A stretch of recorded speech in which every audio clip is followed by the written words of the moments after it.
All right, we're excited today for today's presentations. Today we have Laura Triona. I may have mispronounced that. I know we practiced beforehand, but we're excited to have her with us. She's with Educational Insight Center. She's a research associate. She is focused on evaluating institutional effectiveness and initiatives to improve community college experiences. Laura is passionate about ensuring California offers empowering and equitable educational opportunities. Her previous research focused on math and science learning by children in schools, as well as in museums and other informal learning settings. Laura has also had more than a decade of experience designing curriculum for various educational focused companies. Laura received a master's degree and doctorate in psychology from Carnegie Mellon University in Pittsburgh, Pennsylvania, and a bachelor's in psychology with a minor in education from UC Santa Cruz. We're really excited to have Laura here with us, so I'm going to turn it over to you. Thank you so much, Kevin. I'm really excited to be here too. I'm going to be talking about measuring change in evaluations, and I'm really hoping to have a good discussion about the benefits and drawbacks of different methodological approaches. I'm going to be focusing on survey methods, just because that's a lot of what I use, and we'll see if that's what a lot of you all use as well. But we'll have a framework that we can think about for other methods as well. So let me start. Thank you for that great introduction, Kevin. Um, just a slight change in how you pronounce my first name. You got my last name great. It's Lara Triona, but it's okay because my mom sometimes will use Laura, so it's a unique name too. So Lara Triona is how I pronounce my name. I'm a research associate at Education Insight Center and connected with California State University, Sacramento. And so Education Insight Center is uh, a nonprofit research and evaluation and professional learning organization that centers a racial equity, trying to improve that. We conduct research and evaluation with institutions of public higher education in California. This presentation I'm going to be doing today draws on our work evaluating professional development programming offered to faculty, staff, and administrators. I'm going to use this to illustrate different methodological approaches for evaluating change. So before I dive into the details of everything, I wanted to take a couple minutes to acknowledge the land where our work is conducted. So um, the Ed Insights is the work, sorry, get my notes up properly. The land where I live and work is the unceded territory of the Waswas speaking Upi tribe. The Amamatsan tribal band is comprised of the descendants of the indigenous people taken to the missions of Santa Cruz and San Juan Bautista, where I am working from during the Spanish colonization of the area, now called Central California Coast. So today, the Amu tribal band is working hard to restore traditional stewardship practices on these lands and heal from historical trauma. Sacramento State acknowledges with respect the land our campus is on today and continues to be the homes of indigenous people of the area, specifically the Nasisan Non and the Nisam Pawin and the Miwok. The larger Sacramento area, its rivers serve as gathering place for even more local tribes from the surrounding areas and the foothills, including the Southern Mandu, Patwin, and the Wintu. Um, so Sacramento State recognizes these lands, riverways as the unceded territory of the Native peoples, with further recognizing that these California Native nations and respect their sovereignty. By offering these land acknowledgements, the university affirms its commitment to build the relationship and foster a university environment that will support the success and serve the Native nations and the communities. Thank you for letting me have the time to do that. Now let's dive into their main focus for today on measuring change. So I'm going to first start with the why and talk a little bit, start with evaluation specifically, what I mean by that, and then dive into what change in evaluation means. Then I'll talk a little bit about this framework that I use in my work, and I'm really excited to hear your feedback on what might be helpful for your own work. I'll provide some survey design examples, and then we'll have our discussion. And so in why measure change in evaluations? So what do I mean by evaluations? So one definition that's provided by AEA's task force is that it's evaluation as a process, a systematic process to determine merit, worth, or value and significance. And there's many different types of evaluation that is also looked at. The other ways that evaluation has been defined is tied to actually AERA's guiding principles, which were recently updated. Last year, you had the opportunity to choose if you wanted to agree to those changes in 2025. And so what's most relevant for our conversation today is the systematic inquiry aspect or principle, in that it's really focused on that data-based inquiries, and making sure that the higher standard is appropriate and that you're attending to those contexts of the evaluation, where the context is the details of where the data is collected. What is that geographic location, the conditions, the political, technological aspects, as well. So for me, my background is actually in developmental psychology. And so one of the constants for me is change. So I'm always thinking about, um, for the program, for the maybe it's a product or a policy that we're evaluating, oftentimes what we're wanting with those product or policy is some sort of change to happen. And even if we don't expect change to happen, often that will happen. And so it's really important to identify, measure, and interpret that change. And so what we do when we're working with clients is to define what would be a meaningful kind of goal and context to be able to measure. So in today's session, we're going to explore some of the common approaches for measuring change. And so to kind of get directly to the question of why measure change in evaluation, um, it's important to understand the differences that are made by the program, product, or policy that is being evaluated. So in our case, where we are assessing the PD programs, it is a matter of assessing whether the program is meeting its intended outcome. These outcomes could be changes in attitudes or behaviors, maybe practices, or perhaps we're interested in how much knowledge they gain or skills that they've developed, maybe a confidence aspect that they might have gained, motivations. There's lots of different particular measures, different evaluations might be interested in. Another reason to evaluate change might be to demonstrate the value to the funders so they can know whether they need to continue. Maybe they should expand a program because it's making so much change, or perhaps they need to modify it to improve the amount of change. It's important to really understand what is the impact of that program. Another reason could be to support the program's improvement directly. So perhaps the project leaders want to understand whether and where those changes are occurring, and that could inform what sorts of changes they might make to further support the program when they're scaling it or modifying it, or perhaps even deciding themselves that they need to discontinue a program. And finally, understanding the participants' benefits and experiences would provide information that can be used for various needs, such as communicating to future participants about whether and what exactly they can expect from that engaging in the particular program, for instance. So those are some examples of potential reasons for measuring change. And so next, I'm going to transition over to talking about kind of a framework that we use to compare methods of measuring change in the hopes that it might be helpful for you.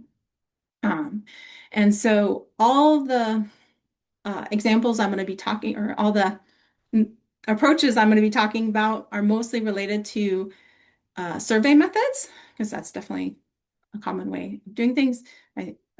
So for instance, one of the methods that we use is a longitudinal approach. We'll do longitudinal surveys where we'll have a pre-survey before the actual program occurs and then a post-survey. And then often we'll have some sort of follow-up survey to see if that change might have continued on beyond the program, or is it just only during the program that change had occurred. Different types of measures might be looked at, but they're often looking at what is the current level at the particular time point of the survey. And then to look at change, we can then calculate what changes have occurred. So some of the benefits of this is that you have that detailed information about both the level of knowledge or whatever attitude, whatever the measure is specifically gauging, and then also a second measure of that change based on calculating it, the difference. The drawback or concern is that there can be attrition, which would result in lost data. So if somebody has completed the pre-survey, but then they don't complete the post-survey, we can't have a measure of change. Sometimes in our case, we'll have it where we'll have new participants join our program after the pre-survey has already gone out, perhaps even in the middle of the program. And so we can't get a measure of change from them either. So that's kind of another place where there's a little bit of a drawback for longitudinal surveys. So let me contrast it with the standard Likert approach for comparison purposes. So with a standard Likert approach, the idea is, using a Likert scale, but you only send out the survey and as a post survey. So you can get a current knowledge, you can get information about what their current knowledge is, but then you wouldn't have that growth or change measure of that growth.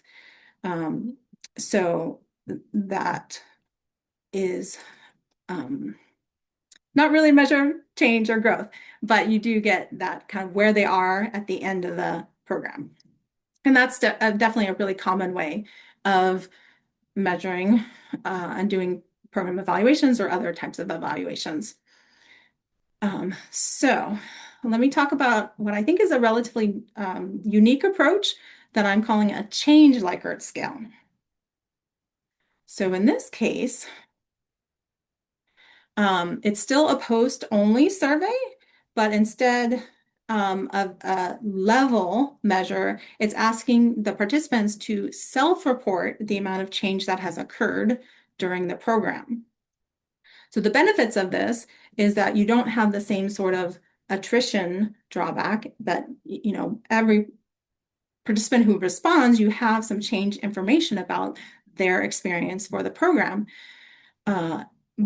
And this can be really helpful to see what their understanding is of that change. And a concern, though, is that you're going to have the bias that can occur with self-reporting, in addition to just general bias. There's also a concern about memory faultiness, that they may not remember even exactly what their level of knowledge was before the program. And so when you ask them how much they've changed from before, they may feel like they've changed a lot when perhaps they haven't really changed at all. It's the drawbacks of like asking participants to evaluate their own knowledge versus having a direct measure of their knowledge. So kind of in summary, there's kind of the three methods. And in thinking about the framework, the idea is that to really think through what is that method that you could consider for your evaluation to be able to measure what that change is. Think through what are the time points that are most of interest for your evaluation, as well as thinking through the types of measures. I don't have this on the table because it's hard to see, but I talk through it for each of them. What are the benefits of each of the different methods? And then also thinking through the concerns. So that's kind of the general framework. I'd love to open it up for if there were any questions at this point for Actually, let me pause on that. I'm gonna actually show some examples, which might answer any questions that you have, and then I can open up for questions after I do the examples. So, um, some examples. So, one of the context pieces to put forward for this example is that this is actually a program where we use both methods of the longitudinal survey as well as the change Likert survey. And we did that to try and connect with all those participants who we weren't able to get both pre and post survey information on.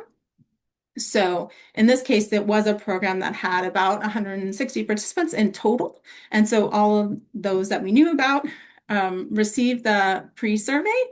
As is common with any sort of survey method, you don't always get 100% of the participants to respond. And so we had a decent response rate. But what happened is we didn't have everyone. And so for those participants who did not respond to the pre-survey, we then put them into the Change Likert survey group, as well as with those new participants who we didn't send out the pre-survey for. And so they received that Change Likert survey. And for their response rate, it was a bit lower, but we still were able to get some data about their growth over the program. In addition to that pre-post time points, we also have follow-up surveys for both the longitudinal approach as well as for this Change Likert survey approach, and had a bit better response rate for those. But that kind of gives you a sense of that data that we wouldn't have been able to capture, at least in this particular case, if we were only using the longitudinal method. And so let me explain what I mean by these survey questions. So this is just an example of one of our survey questions. So on the left, we have an example of one of the longitudinal survey Likert scale questions. And in the brackets, it's showing some of the intro wording that might change for the different time points. So in the pre-survey, we asked them, how knowledgeable are you about students' support and services? Whereas in the post survey, we said after participating in the specified program, how knowledgeable are you about the student support and services? So then when we're measuring the change, we can make sure that they're thinking about their current knowledge level. In contrast, for the Change Likert survey, instead of asking about their actual current level, we asked them to think about their increase in knowledge about the student support and services, and had each of the different levels on the Likert scale to be about that increase, that level of that increase. So let me talk a little bit about lessons learned, but maybe before I do that, I'll go back to see if there's any questions, just to kind of have an opportunity for people to jump in. And I haven't been able to read the chat while I've been talking, so if there's any questions in there, I hope maybe one of the hosts can bring those out. So there's been a lot of discussion in the chat, some really good discussion Oh, about, great. as far as retrospective surveys and how sometimes people don't realize what they don't know until after they actually participated. So there's some good discussion on that. There was Absolutely. a question Mhm. asking that Courtney asked, have others used a retrospective, oh, it moved on me, use a retrospective pre-test rating and then a post-test rating, both reported at post, as opposed to asking participants to rate change? I find it Awesome. helpful for knowing where they started and where they ended as well as growth. So that's an Yeah, interesting question. I'd love to hear more about that question, Courtney. I don't know if you mind jumping on to make sure I'm understanding what you mean by retrospective um, in comparison to other, like, Sure, yeah. So like um basically it's a post-only design, right? Where they're just doing the survey after they complete whatever programming. And then there's, let's say for one particular item, their knowledge of some particular research skill, maybe like collecting data. I know a Mm-hmm. lot about collecting data. So they would rate it once where you would say, think back to the beginning of the program. At Mm-hmm. that time point, how much did you know about collecting data? And then the scale is Mm-hmm. like not at all to a lot. Mm-hmm. And then the second question would say, okay, now think about right now, how much do you know about collecting data? And so then that way, because maybe they started at the midpoint and then by the end they got to like the top end of the Likert scale. But it could also be a situation, right, where they started at like the very low end of the Likert scale and then by the end they were sort of at the midpoint. So both of those might be the same level of growth in terms of just raw like change score, but you can kind of see. I've read a few articles on this and I'm curious like also if others are employing that and like seeing other literature, other people doing that, because I do find it also helps with, I think what you're talking about with losing people, you know, in the pre-post like matched response format, right? So it's just another way, I guess, of maybe doing the kind of post-only change, like or Yeah. Yeah, I really appreciate you bringing out that other type of method or approach. I think that that can be really helpful because then you also have the level and then the change. At least again, you still have the memory issue that might be, there, but you have both of those, but you have a longer survey. So again, there's kind of all the pros and cons that come along with everything as we're making choices for evaluation. But thank you for sharing that, and we'll have a chance to have a little bit wider discussion. Are there any questions specific to the framework, or is it pretty clear? I think if there's not, we can talk about it in the discussion too. But I was just going to do a quick little lessons I've learned so far, and then we can kind of open up the broader discussion. And we'll also stop the recording too, just to that is kind of the plan. So as far as kind of lessons I learned, I'm to kind of summarize. I feel like as we talk today about the framework and kind of thinking through those benefits and drawbacks of the different approaches to measure change, I really see that all methods have kind of pros and cons. And so there's some sort of drawback for any method. And kind of the comparison framework hopefully for me helps me to be able to choose what method I feel is best for that particular evaluations goal, to really provide that context that's there. And in our case, for this particular project, we're moving forward with that change Likert survey approach and knowing that there's going to be some bias and that is going to help us with handling that lost data and really avoiding that. But we're also going to remember to be flexible and because you never know what if the next time you do a method, it's going to be exactly the same. There's always, again, the only constant is change, right? So making sure that we can kind of move forward and be ready for what is currently in front of us. So to recap, often change is a goal of the program product policy being evaluated. And so having a framework for comparing the different types of methods, the time points, the type of measure, as well as any benefits and concerns can help you make those choices. And then this self-reported change is kind of, again, I think a newish sort of way to approach it. But I appreciate Courtney bringing up the retrospective, which I think is the more common approach to it. So I appreciate that. And I'm excited to learn more from our discussion together. So I don't know if you want to stop the Yeah, recording. yeah. Yeah, thank you so much. So for those who are watching the video, we just thank you for watching this video on YouTube. This will be posted to our station along with our other YouTube videos. I'll post that link in the chat shortly, but I'm going to turn off the recording now so we can transition into our discussion. So thank you for a great presentation.